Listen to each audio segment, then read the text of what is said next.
स्वागत आप सभी का। मैं हूं आपके साथ पुनीत। राष्ट्रीय स्वयं सेवक संघ अपना शताब्दी वर्ष मना रहा है। यह विश्व का सबसे बड़ा स्वैच्छिक संगठन है जिसके लाखों स्वयंसेवक देश भर में राष्ट्र निर्माण की सतत मुहिम में जुटे हैं। सामाजिक समरसता का भाव और सेवा को लक्ष्य बनाकर यह संगठन 100 साल से अपने काम में लगा है। सिर्फ सामाजिक ही नहीं, राजनीतिक योगदान भी ऐसा कि संगठन से निकले 2 जननेता देश के अगुवा बने और भारत को नई दिशा दी। आज विशेष में बात संघ के 100 साल के सफर की।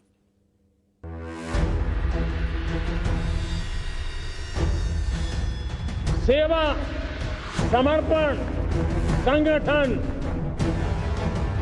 मातृभूमि के कल्याण के लिए अपना जीवन समर्पित। समाज निर्माण या आपदा काल, सतत सेवा के 100 साल।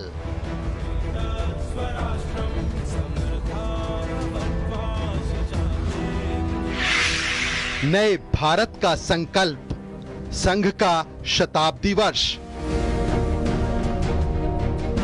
हिंदू राष्ट्र घोषित नहीं करना है, वो है। ऋषि मुनियों ने उसको राष्ट्र घोषित कर दिया है। धर्म ध्वजा लहराई, राष्ट्र प्रथम की सौगंध दिलाई। आज से 100 साल पहले एक संगठन का जन्म हुआ, राष्ट्रीय स्वयंसेवक संघ। 100 साल की राष्ट्र की सेवा एक बहुत ही गौरवपूर्ण स्वर्णिम पृष्ठ है। अटल जी से मोदी तक संघ का भागवत प्रण अथक। भारत अखंड है, ये एक सत्य है, फैक्ट ऑफ लाइफ है।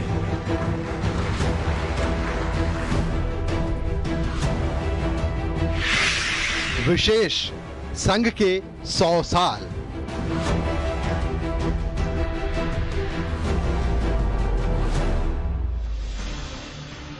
राष्ट्रीय स्वयंसेवक संघ अपना शताब्दी वर्ष मना रहा है। इस ऐतिहासिक अवसर का उत्सव भी खास अंदाज में मनाया जा रहा है। 1925 में विजयादशमी के दिन डॉक्टर केशव बलिराम हेडगेवार ने आरएसएस की नींव रखी और फिर इस संगठन ने भारत के सामाजिक, सांस्कृतिक और राष्ट्रीय जीवन में अभूतपूर्व योगदान दिया। यह विश्व का सबसे बड़ा स्वैच्छिक संगठन है जिसके लाखों स्वयंसेवक देश भर में राष्ट्र निर्माण की सतत मुहिम में जुटे हैं। व्यक्ति निर्माण से राष्ट्र निर्माण के संकल्प को लेकर के 100 साल तक मां भारती का कल्याण का लक्ष्य लेकर के लक्षावधि स्वयंसेवकों ने मातृभूमि के कल्याण के लिए अपना जीवन समर्पित किया है। सेवा, समर्पण, संगठन और अप्रतिम अनुशासन, ये जिसकी पहचान रही है, ऐसा राष्ट्रीय स्वयंसेवक संघ दुनिया का ये सबसे बड़ा एनजीओ है। एक प्रकार से 100 साल का उसका समर्पण का इतिहास है।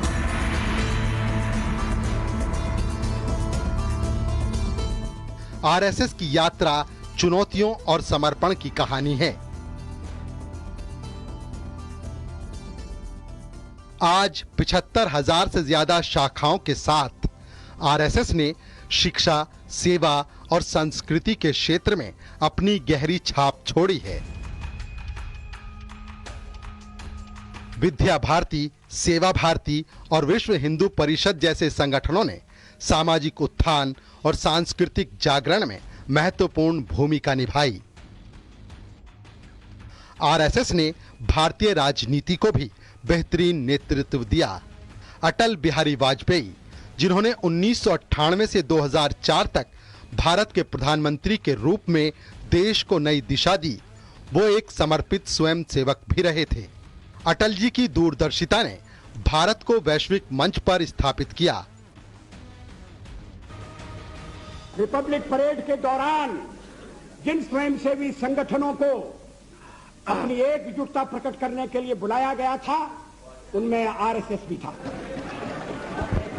जब देश पाकिस्तान के साथ हमारी लड़ाई हुई और उन्हें दिल्ली में कंट्रोल करने के लिए और ऐसे शिक्षित लोगों की आवश्यकता थी, तो आरएसएस के स्वयंसेवक या कंट्रोल करते थे, ट्रैफिक को कंट्रोल करते थे। वहीं नरेंद्र मोदी, जो आरएसएस के प्रचारक रहे, उन्होंने 2014 से भारत को विकास के पथ पर आगे बढ़ाया और नए भारत की नींव रखी। अयोध्या में राम मंदिर, अनुच्छेद 370 को खत्म करना, आर्थिक आत्मनिर्भरता और स्वदेशी की मुहिम जैसे कदम आरएसएस के ही दर्शन से प्रेरित माने जाते हैं। मौजूदा सरसंघ चालक मोहन भागवत ने संगठन को आधुनिक और तकनीक सक्षम बनाया, युवाओं को जोड़ा और सामाजिक समरसता पर जोर दिया।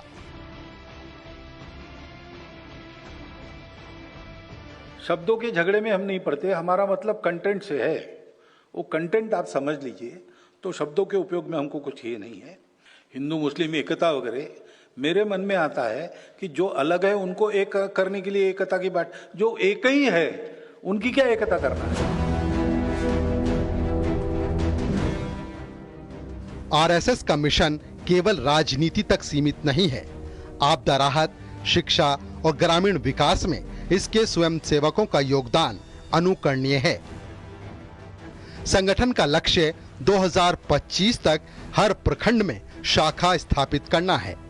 यह हिंदुत्व, एकता और राष्ट्रभक्ति का प्रतीक है, जो भारत को विकसित भारत के सपने की ओर ले जा रहा है और राष्ट्र प्रथम की भावना से आगे बढ़ रहा है।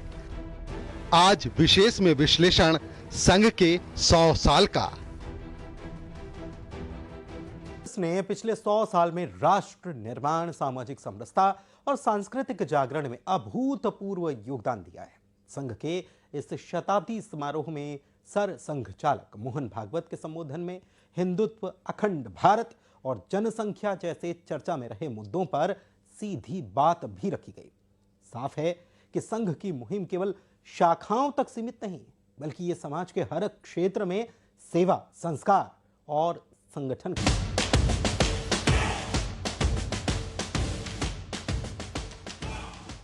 राष्ट्रीय स्वयंसेवक संघ के 100 साल पूरे होने का ये ऐतिहासिक मौका है।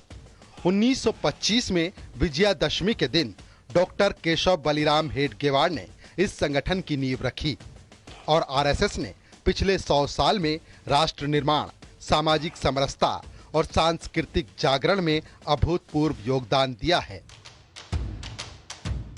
संघ के इस शताब्दी समारोह में सर संघ चालक मोहन भागवत के संबोधन ने संघ के दर्शन और राष्ट्र प्रेम की नीति पर फोकस को साफ कर दिया। मोहन भागवत ने कहा, संघ के 100 वर्ष समाज निर्माण के 100 वर्ष हैं। वहीं उन्होंने हिंदू राष्ट्र को सत्ता से नहीं बल्कि न्याय और समानता से जोड़ा, जिसमें सभी समुदाय शामिल हैं। हिंदू राष्ट्र की बात करते हैं हम, तब भी प्रश्न खड़े हो जाते हैं, क्योंकि राष्ट्र का हम ट्रांसलेशन करते नेशन, वो कंसेप्ट वेस्टर्न कंसेप्ट है। नेशन के साथ स्टेट जुड़ता है, राष्ट्र के साथ स्टेट आवश्यक नहीं है। हमारा राष्ट्र है पहले से। हिंदू शब्द निकाल के आप विचार करो, हमारा राष्ट्र पहले से गांधी जी ने भी कहा है। भागवत ने अखंड भारत को एक सांस्कृतिक चेतना के रूप में परिभाषित किया और इसका असली अर्थ भी समझाया। मटेरियली, स्पिरिचुअली नहीं है। क्या इतने सालों में कुछ प्रयास नहीं हुए? बहुत प्रयास हुए, लेकिन उपाय नहीं निकला। क्योंकि उपाय कैसे निकलेगा भाई? मैंने एक हाथ को जबरदस्ती अलग पूरा जकड़ के रखा है, तो वो तो सुन्न हो जाएगा ना, मृतप्राय हो जाएगा। क्योंकि जिस जीवंत शरीर का वो अंग है, उससे उसका संबंध आपने काट दिया। उपाय एक ही है, संस्कृति से पूर्वजों से, मातृभूमि से हम एक है ऐसा हम समझे और वैसा व्यवहार चालू किए। अखंड भारत ध्यान में रखना इज नॉट ओनली पॉलिटिकल, क्योंकि अखंड भारत, जब अखंड भारत था तब भी अनेक राजा यहां थे, अनेक राज्य थे, सीमाएं थी, आने जाने की परमिशन लेनी पड़ती थी और पुरातन काल में आपस में कुछ युद्ध लड़ाइयां भी हुई थी। संघ की राष्ट्र प्रथम नीति पर जोर देते हुए भागवत ने कहा कि भारत का लक्ष्य विश्व में शांति और समृद्धि लाना है। इसके साथ ही उन्होंने स्वदेशी और आत्मनिर्भरता को बढ़ावा दिया। उन्होंने कहा कि हमें केवल वही आयात करना चाहिए जो हम नहीं बना सकते। और हम स्वनिर्भर बने, आत्मनिर्भर बने, परंतु परस्पर निर्भरता पर दुनिया चलती है, ये जानकर ये करना चाहिए। ये संघ का विचार है और संघ का विचार है तो संघ के स्वयंसेवकों का विचार है। करते समय एक्चुअली क्या करना, अब ये इशू आ गया, इसमें क्या करना, वो तो उस समय की देश की आवश्यकता, देश पर होने वाले परिणाम वगैरह निर्धारित करके करने की बात है। लेकिन लॉन्ग टर्म उद्देश्य तो यही रहेगा कि बिना दबाव के हम ये सब कर सकें। सरसंघ चालक मोहन भागवत ने नई शिक्षा नीति का समर्थन किया, तो वहीं गुरुकुल पद्धति और संस्कृत पर फोकस की सिफारिश करते हुए कहा कि इससे भारतीय संस्कृति को गौरव मिलेगा। कंपल्सरी करने से काम नहीं होगा। वैदिक काल की 64 कलाएं जो रिलेवेंट है वो सिखानी चाहिए। गुरुकुल शिक्षा को मुख्य धारा, उल्टा करना चाहिए, मुख्य धारा को गुरुकुल शिक्षा से जोड़ना चाहिए, क्योंकि अपनी गुरुकुल शिक्षा है ना, वैसा ही मॉडल शिक्षा का फिनलैंड में है और फिनलैंड शिक्षा में दुनिया में अग्रणी देश है उस शिक्षा पद्धति के कारण। उस शिक्षा पद्धति को चलाने वाले शिक्षकों की अलग यूनिवर्सिटी उनकी है। वहीं सबसे अहम मोहन भागवत ने जनसंख्या संतुलन पर जोर दिया। उन्होंने सुझाव दिया कि हर परिवार में 3 बच्चे होने चाहिए ताकि सभ्यता जीवित रहे। डॉक्टर लोग मुझे बताते हैं कि 3 संतान होने से बहुत देर नहीं करना विवाह में, और 3 संतान होना, इससे माता पिता का, संतानों का, तीनों का स्वास्थ्य अच्छा रहता है। तो भारतवर्ष के प्रत्येक नागरिक ने यह देखना चाहिए कि अपने घर में 3 होने चाहिए, तो दोनों तरफ से जनसंख्या नियंत्रित रहे और जनसंख्या पर्याप्त रहे। तो 3 होने चाहिए, 3 से बहुत ज्यादा आगे बढ़ना नहीं चाहिए। मोहन भागवत ने सामाजिक समरसता पर जोर देते हुए कहा कि जातिगत भेदभाव और अछूत की हिंदू धर्म में कोई जगह नहीं है। वहीं भागवत ने साफ लफ्जों में कहा कि संघ किसी भी मंदिर आंदोलन में प्रत्यक्ष रूप से शामिल नहीं होगा, लेकिन स्वयं सेवकों की भावनाओं का सम्मान जरूर होगा। मतांतरण, कन्वर्शन, जो भारतीय परंपरा का हिस्सा नहीं है,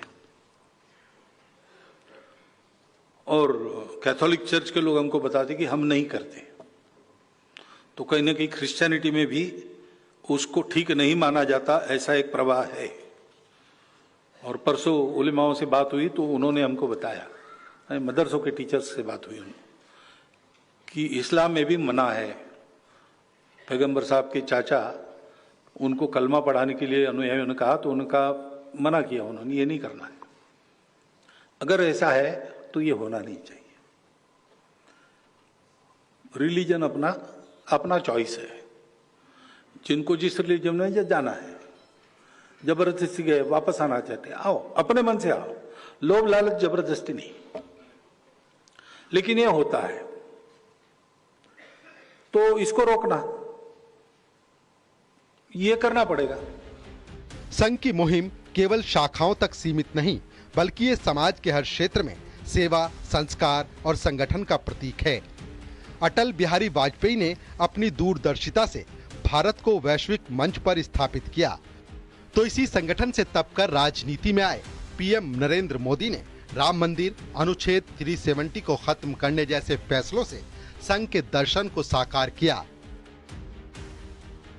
मोहन भागवत की अगुवाई में संघ अब नए भारत की नींव को मजबूत करने और राष्ट्र प्रथम के दर्शन गौरवशाली इतिहास, इसके दर्शन और महान हस्तियों की योगदान की बात करें तो इसमें 100 साल की संघर्ष यात्रा और राष्ट्र निर्माण में कई योगदान शामिल हैं। सांस्कृतिक और आध्यात्मिक एकता के प्रतीक इस संगठन ने 100 साल में क्या हासिल किया? सेवा, समर्पण, संगठन, मातृभूमि के कल्याण के लिए अपना जीवन समर्पित किया। रिपब्लिक परेड के दौरान जिन स्वयंसेवी संगठनों को अपनी एकजुटता प्रकट करने के लिए बुलाया गया था, उनमें आरएसएस भी था। राष्ट्रीय स्वयंसेवक संघ के 100 साल पूरे होने का ये ऐतिहासिक वक्त आरएसएस की नींव और भारत के सामाजिक, सांस्कृतिक और राष्ट्रीय जीवन को नई दिशा देने वाला है। शताब्दी वर्ष में संघ के गौरवशाली इतिहास और इसके दर्शन और महान हस्तियों के योगदान की बात करें तो इसमें 100 साल की संघर्ष यात्रा और राष्ट्र निर्माण में कई योगदान शामिल हैं। डॉक्टर हेडगेवार ने आरएसएस की स्थापना हिंदू समाज को संगठित करने और राष्ट्र निर्माण के लिए की। उनका दर्शन था कि सशक्त समाज ही सशक्त राष्ट्र की नींव है। उन्होंने स्वयं सेवकों को संस्कार, अनुशासन और राष्ट्रभक्ति सिखाई। 1940 में उनके निधन के बाद माधव सदाशिव गोलवलकर यानी गुरुजी ने नेतृत्व संभाला। गुरुजी ने आरएसएस को राष्ट्रीय स्तर पर विस्तार दिया और इसके दर्शन को हिंदुत्व के रूप में परिभाषित किया, जो समावेशी, सांस्कृतिक और आध्यात्मिक एकता का प्रतीक है। संघ ने समाज के सभी क्षेत्रों में हस्तक्षेप किया, चाहे वो कला हो, विज्ञान हो, संस्कृति हो, मजदूर आंदोलन हो। उन क्षेत्रों में हस्तक्षेप करने के कारण एक वैकल्पिक विचारधारा और वैकल्पिक संगठन का विकास हुआ है, जो और सबों का विचारधारा एक ही है, वो जो राष्ट्रीय स्वयंसेवक संघ की विचारधारा है। इसलिए संघ पूरे देश भर में एक बड़ा नेटवर्क तैयार करने में सफल हुआ है। आरएसएस का इतिहास चुनौतियों से भरा रहा। इन चुनौतियों ने आरएसएस को और मजबूत किया। आज 75,000 से ज्यादा शाखाओं के साथ आरएसएस शिक्षा, सेवा और संस्कृति के क्षेत्र में काम कर रहा है। विद्या भारती, सेवा भारती और विश्व हिंदू परिषद जैसे संगठन इसके दर्शन को साकार करते हैं। आरएसएस का मंत्र राष्ट्र प्रथम समाज के हर वर्ग को जोड़ता है।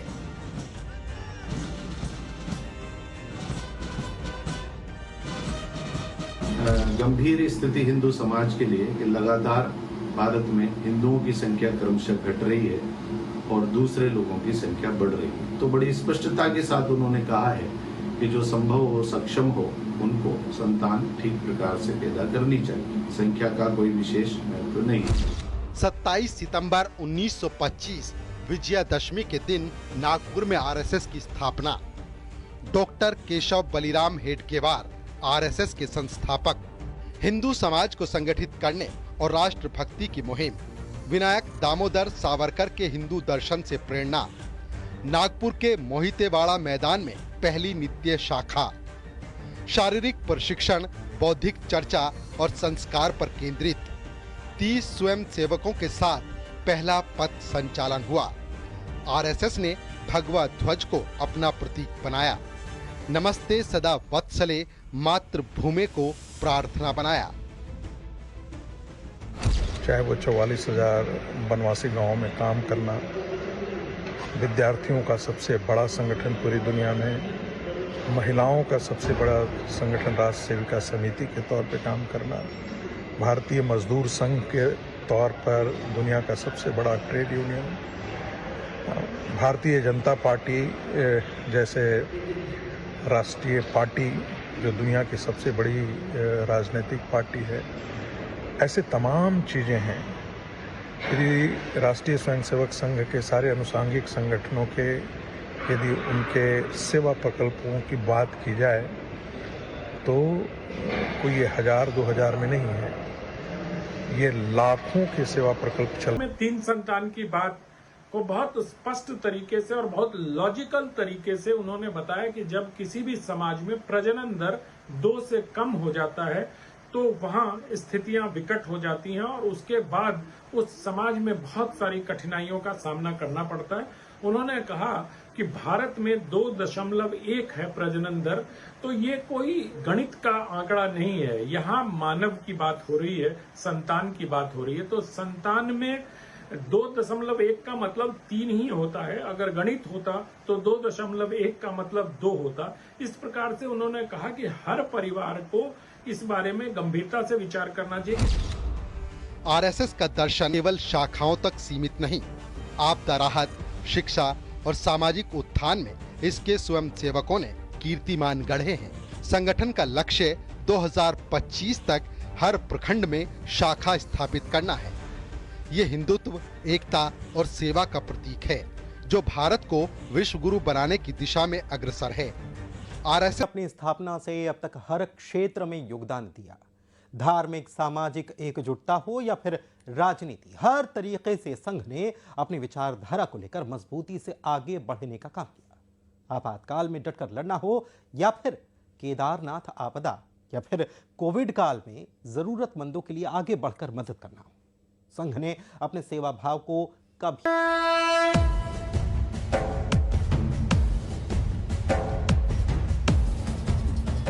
सेवा, समर्पण, संगठन, मातृभूमि के कल्याण के लिए अपना जीवन समर्पित किया। संघ ने सिर्फ सामाजिक और धर्म संदेश ही नहीं, बल्कि सियासी क्षेत्र में भी अहम योगदान दिए। आरएसएस ने 1951 में जनसंघ की स्थापना में भूमिका निभाई, जो बाद में बीजेपी बनी। अटल बिहारी वाजपेयी आरएसएस के स्वयं सेवक रहे और 1998 से 2004 तक भारत के प्रधानमंत्री रहे। अटल जी की ही अगुवाई में भारत ने पोखरण परमाणु परीक्षण किया। पंडित नेहरू के नेतृत्व में रिपब्लिक परेड के दौरान जिन स्वयंसेवी संगठनों को अपनी एकजुटता प्रकट करने के लिए बुलाया गया था, उनमें आरएसएस भी था।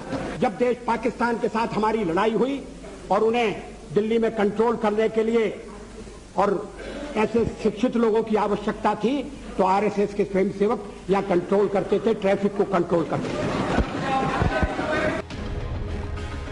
वहीं मौजूदा प्रधानमंत्री नरेंद्र मोदी भी संघ के पूर्व प्रचारक रह चुके हैं और संघ के सेवा भाव ने ही उन्हें 125 करोड़ भारतीयों के लिए जीवन। इसके अंदर ना वो खबरों की मार धाड़ और चिल्ला चिल्ली नहीं है। कम से कम लोगों को खबरें तो आराम। खबरें कभी रफ्तार से दौड़ती हैं, तो कभी धीमे धीमे पक रही होती हैं। खबरें कुछ समाज की सोच दिखाती हैं, तो कुछ दिखाती हैं विकास की तस्वीर। खबरें किसी में भविष्य छिपा होता है, तो कुछ आज का आईना होती है। खबरें कुछ जेब पर असर डालती हैं, तो कुछ दिल को छू जाती है। ऐसी हर एक खबर जिसका जिंदगी पर है असर, जानने के लिए देखिए